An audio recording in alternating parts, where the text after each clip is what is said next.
and just trying to break it down so people start embroidery and understand the well-being benefits of it by actually experiencing it. Because of the way it engages your brain, it engages the reward centre, which overwrites your fight or flight response, which then reduces the stress hormones surging around your body. It really calms you down.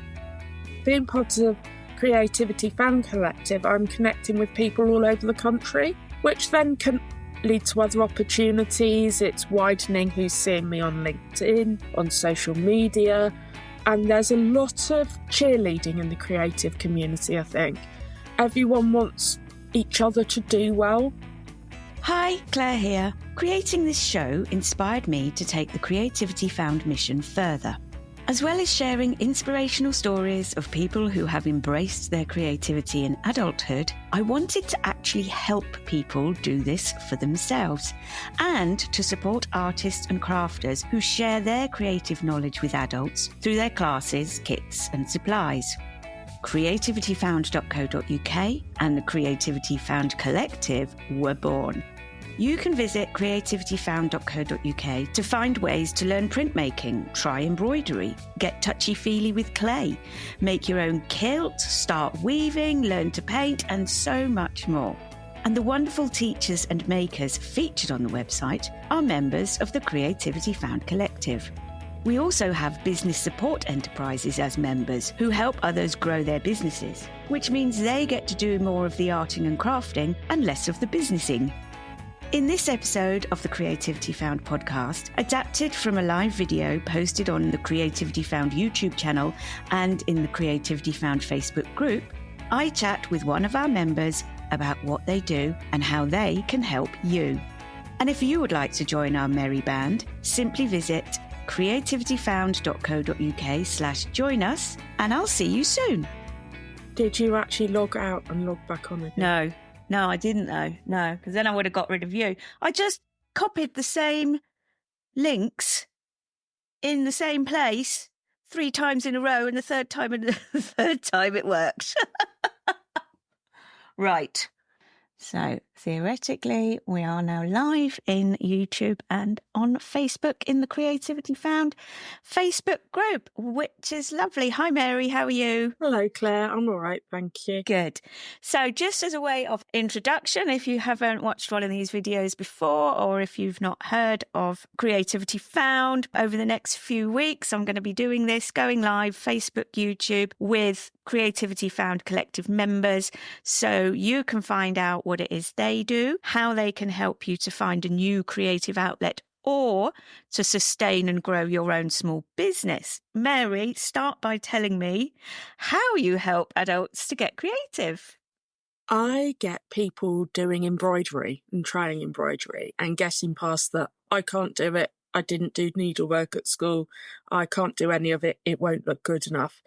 And just trying to break it down so people start embroidery and understand the well-being benefits of it by actually experiencing it. So doing some stitching to relax you, reduces your stress levels, it engages reward centre in your brain. Learning something new is brilliant for sustained brain health. So I do that through kits, which I sell through my website and various shops in and around Nottingham where I am. That's growing. And I teach in-person classes. Currently, I do mindful stitching classes in various places once a month. And I do kids' workshops and I do one-off workshops here and there. So I teach embroidery and I teach the visible mending as well, which is becoming more of a thing to keep your clothes going for longer and actually make a feature of it to make it really customise and put your creativity into what you're wearing. Yeah. So you mentioned about the mindful stitching and the well-being aspect of embroidery. Is that something that you've experienced for yourself? Yes, I live with chronic pain and chronic fatigue due to a condition called Ehlers-Danlos syndrome. And I've spent a lot of time in the past 20 years stuck in the house with my feet up. Literally, it sounds like I'm resting, but no, literally, I can't go and do things. And it can be so frustrating. And embroidery's helped keep me on an even keel whilst I'm doing that. It's really helped my mental health because I feel productive when I'm doing it. I don't feel like I'm just wasting time on waiting for everyone to come do things with me. I get lost in my stitching. I do the majority of my sewing in front of the telly. In the evenings, I've designed my mindful stitching concept and kits so you can just pick it up and do it in front of the telly. There are no complicated instructions. There's no silence needed. You can do it around life happening, but it means that you're doing something productive and beneficial with your hands and engaging your brain rather than scrolling on your phone constantly or drinking that glass of wine or G&T. You get the relaxation that you would do from a glass of wine, but without the negative effects from it. And so I want people to embrace embroidery and see it as another well-being tool they have and demystify how you can do it. I also like the idea, as you said, about sitting in front of the telly, but it's one of those activities that you can actually take with you as well. You said about there's not lots of complicated instructions. You can actually put it in your bag like a book to go on the bus to work or to go on an aeroplane, because that's often something that gets in people's way, is the fact that something needs a space or it needs equipment. But this doesn't in that way, does it? In fact, my kits come in little tote bags, so you can do that, especially with the mindful stitching where it's about doodling and thread and coming up with your own ideas and just letting it wander. You're not having to constantly refer to a pattern. So all you need is the thread, the hoop, needle, scissors, bit of material, and off you go. And it can fit in your handbag. It can live next to your comfy seat. You could have it at your desk at work and go and do it for an hour at lunchtime, because you only need 10-15 minutes to start getting that relaxation effect. And it is eminently portable. In fact, I've done it sat watching test matches at Trent Bridge, which is around the corner from me, or doing it in a cafe when you just want to people watch a bit. And it's quite a good way of reconnecting with the world, even though you're not just staring aimlessly, because we're all lost in our digital world, and this just brings you back to something a bit more tangible. And I'm just as bad as anyone else for spending too much time on their phone. So I have to make a conscious effort not to pick it up next time I'm sat in the car waiting for my son's football training to finish, that sort of thing. It's that rush to feel productive and feel like you're doing stuff all the time, and that almost idolizing busyness. Well, actually, let's bring that back and do some craft, do some embroidery.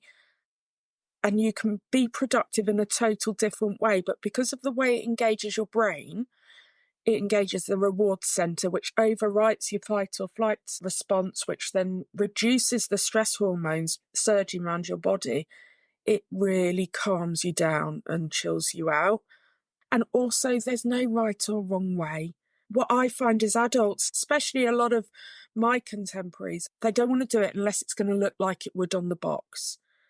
But if you've just starting, it's not going to look like it would on the box. You've got to practice to get to that stage. And we can all learn something from how children learn.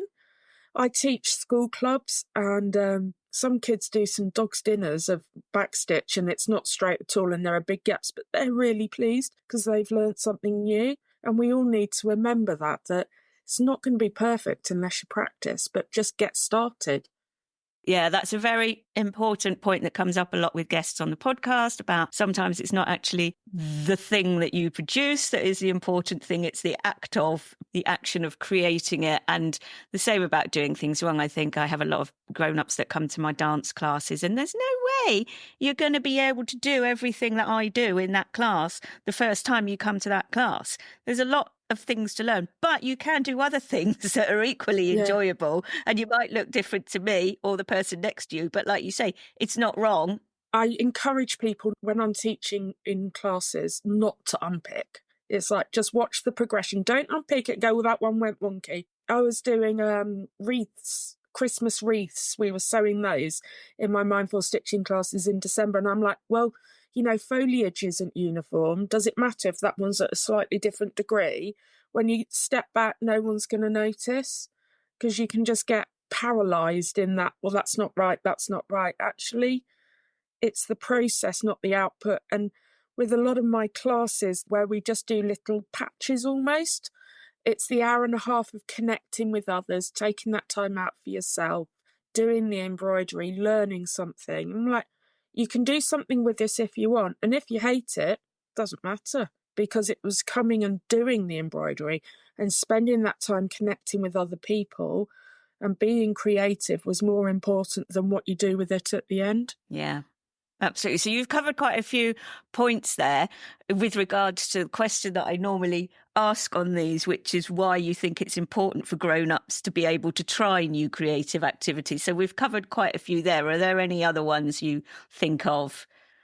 I think it's important to get yourself out of ruts. We all get into ruts on routines, especially when you hit sort of adulthood and middle age, or I'm at the stage where the kids need less attention in the evenings and stuff. So you've got a bit more time to yourself and you're like, oh, what am I going to do? Well, try something. Go on that course that teaches you how to do it. Learn it from YouTube, buy a kit, and just give yourself that time, because I'm a great believer in self-care needs to be lots of little things every day, every week, not a big spa day once a year. If you see what I mean, self-care is using the nice moisturiser, it's doing the embroidery that you enjoy, it's being creative, it's doing the lots of little things every day rather than necessarily a spa day or a big holiday. I physically can't go and do a lot of that stuff anymore, so I've learned how to take the enjoyment from the little things. And with embroidery, especially the way my kits go and I teach it, it's not something you have to remember where you were. You don't have to remember how many stitches you've done. You don't have to have marked things off on a chart. You can just pick it up as and when. Yeah. Oh, that's really interesting. You've been a member with us here and been joining us on our meetups and things since the beginning, pretty much. Yeah. So why do you like to be a part of a community for you as a small business owner? I think being a micro business, it's just me literally in my spare room, is a very isolating thing, and you can get stuck in your own head, especially if, like me, you've started a business for the first time. There's a massive learning curve. My background's engineering, so getting into this whole creative marketing thing, digital admin, social media, using it properly has been a huge learning curve. And by being part of a community of other people doing similar things, you can share ideas. They understand what you're doing, how you're approaching things. You get tips. We were just talking about the way you're streaming this, and it almost means I don't have to go off and research everything from scratch. Yeah. And it gives me a network that's wider than my immediate part of the world. So I live in Nottingham. I've done an awful lot of in-person networking in Nottingham and built my reputation up that way.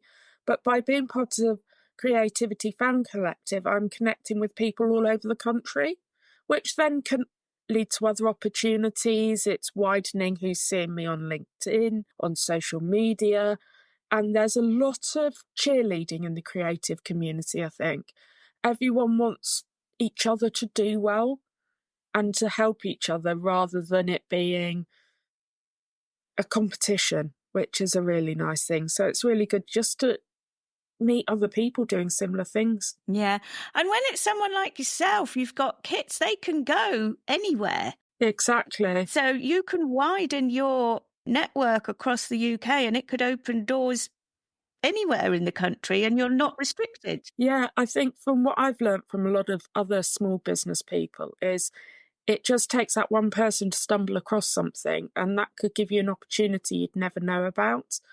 So you just never know. It's about putting yourself out there, talking to people, getting to meet people. And I always say people are really interesting. So don't be scared of them. They're just as nosy in you as you are in them. And that's as well as the online networking. It's one of the reasons I love doing my in-person classes, is to get to meet people. That's what I missed from my old life of going out and meeting different people. And I'm just doing it in a totally different way, despite my mobility issues. I think online networking is brilliant. In fact, I felt less isolated during the pandemic because everyone was doing it. Yeah, absolutely. I completely agree. And I, too, with the podcast and with the collective, well, the collective came out of the podcast in the biggest lockdown was actually when I widened my digital horizons, and that just widened everything. And guests for the podcast are from all over the world now, which is absolutely super. Australia means I have to start a bit earlier in the morning, but we can all meet up. I think that's it. The world is a very connected place, and there are really interesting people all over it.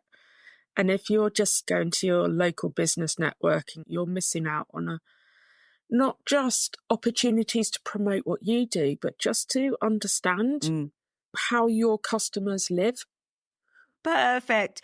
And what's coming up for you? This year, I am going to do a bit more on my online presence. So I was talking about I'm going to do some YouTube videos, looking more about how historical needlework inspires what I do. So you can see that link through history into what we're doing now, and the whole why I use different techniques and teach slightly differently to a lot of other modern embroiderers. I would say I am a modern embroiderer, but I do things based on a different approach. And based off the back of that, I want to launch my haberdashery online. So I get things that I sell in person at my classes. And it's sort of like a curated haberdashery. So the stuff you can't pick up in Hobbycraft.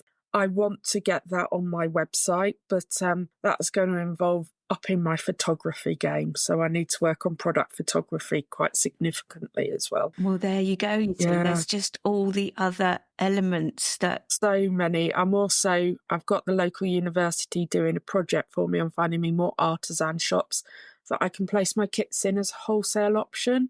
Oh, wow. That's so good. There's so much assistance out there with local universities if you plug into it. And in Nottingham, we're lucky to have 2 really good ones. Oh, brilliant. Oh, well done you. And that's, it gives a project and it gives a practical learning for the university students as well. So it's win-win, isn't it? Yeah. It's a lack of resource and time and money you have as a small business. And they really want real-world business problems. So it marries up well. Yeah. Oh, that is so interesting. Thank you so much, Mary. That was absolutely lovely. Anything else you wanted to mention? My main thing is just don't worry about not being good at whatever creative thing you're having a go at. You don't have to be good at it. You just need to play. Yeah. And there are a lot of people who try all sorts of different crafts before they find the ones that's for them. So try different things. Go out and meet people at all the craft events that pop up and workshop. I do sip and stitch. I do mindful stitching. There's paint versions. There's clay versions. There's all sorts. Why not just go out and do something a bit different to meet people and do the creativity side as well? Because it's not as scary as just having to go and talk to someone without just staring at each other. Yeah, that was a bit like you were saying in the cafe. You can actually sit there and look, and you don't look quite like a weirdo staring at people. Yeah. Brilliant. Well, you can find, obviously, lots of other people who you can engage to go and try a creative activity at creativityfound.co.uk. In the comments here, there is a link to Mary's page. It's easily found on the classes page. It's very easy to find all of our members. On that page, you will find links to all of Mary's social media as well, including the YouTube that you were talking about, Mary. So you can see the new things she's promised herself she's going to do. I'm aiming for a decent video a month. Very good. That's realistic. Yeah, very good. This recording, this has been streamed, and this is using Riverside, which is the platform I also use to record the podcast, and I very much like it. It does clever video things as well, which is great and saves me a little bit of time. There is a link in here in the description for Riverside. There is also a link to Buzzsprout, because those are the people I host my podcast with. If anybody is thinking of podcasting, I suggest you give that hosting company a look. So there are lots of links in the description. Thanks again, Mary. Really, really super to speak to you. And I'll see you soon. Thanks so much for listening to Creativity Found. I hope you enjoyed this episode and gained some value from it. If you did, perhaps you'd like to contribute a small monetary sign of appreciation, either by becoming a regular supporter from as little as $3 per month, using the link in the show notes, or if you're listening on a value for value enabled app, such as Fountain, TrueFans or Podverse, feel free to send a few sats my way. I also occasionally promote products that I personally use, so please use the affiliate link where relevant if you are buying from those fine companies. Thanks so much, I really appreciate it.